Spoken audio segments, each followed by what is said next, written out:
ላይ ነው ብላችሁ የሰው ክፋት ማለት ነው። እዚህ ጋር ይሄን እንጂ ላሳያችሁ እንደምታዩት ነው። ሰውነቴም እያለቀ እየሄደ ነው። በጣም ኪሎ በጣም ነው የቀነስኩት። ምንም እንደምታዩት ነው። እና አሁን እኔ ወደ ሀገሬ ወደ ኢትዮጵያ እንድታስገቡኝ ነው የምፈልገው። እጄ እናቴ ጋር ዱዓ እንድታስደርግልኝ ነው የምፈልገው። እናቴ እዛው ታስታመመኝ እንድትረዱኝ ነው የምፈልገው ኢትዮጵያኖቼ። እኔ ዛሬ አጠገባችሁኝ እርዳታቸውን የምጠይቀው በጣም ሺህ ሰዎችን የምረዳ ሰው ከራሴ ትቼ ለሰው ልጅ የምኖር ሰው ነበርኩኝ እና በጣም አመሰግናቸዋለሁ። እንጂ ላሳያችሁ ይሄንን ልጅ የማያውቀው ሰው የለም። ጃፋር ኮሜዲያን ይባላል እና የብዙ ምስኪኖች ማለት ነው የብዙ ምስኪኖች ማረፊያ ብዙ ምስኪኖችን እየተቀበለ በቤቱ እያስቀመጠ ነበር የልጅ ስራ የሚያስገባው ማለት ነው።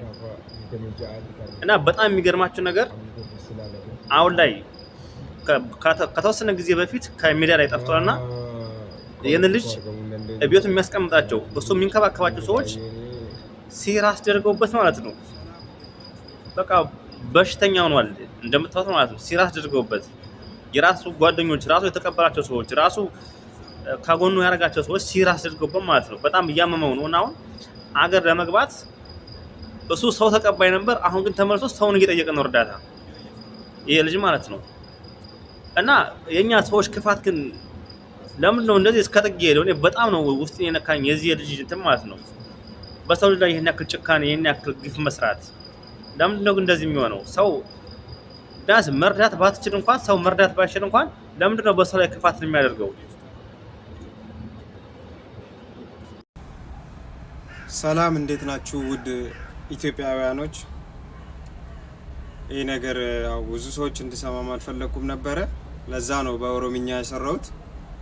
አሁን ግን ብዙ ሰዎች በኦሮምኛ ወይም በአማርኛ እያስተረጎሙ ቪዲዮ እየሰሩ ነው እና በጣም ረጅም ጊዜ ደብቄ ራሴን እያስታመምኩኝ ነበረ። ወደ ሆስፒታል እመላለሳለሁ። ምንም ነገር ህመሜ ሊገኝ አልቻለም ረጅም ጊዜ እና አሁንም በ26 ቀጠሮ አለኝ እና ሆዴ ውስጥ ያመኛል፣ ልቤን ይነክሰኛል እና አሁን የሚያስፈልገኝ ምንድን ነው? የእናንተን እርዳታ ነው የምፈልገው። እንደምታዩት ነው ሰውነቴም እያለቀ እየሄደ ነው።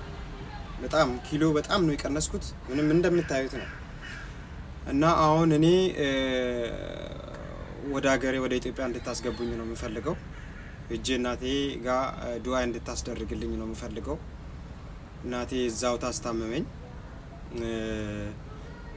እንድትረዱኝ ነው የምፈልገው ኢትዮጵያኖቼ። እኔ ዛሬ አጠገባችሁኝ እርዳታቸውን የምጠይቀው በጣም ሺህ ሰዎችን የምረዳ ሰው ከራሴ ትቼ ለሰው ልጅ የምኖር ሰው ነበርኩኝ እና በጣም አመሰግናቸዋለሁ።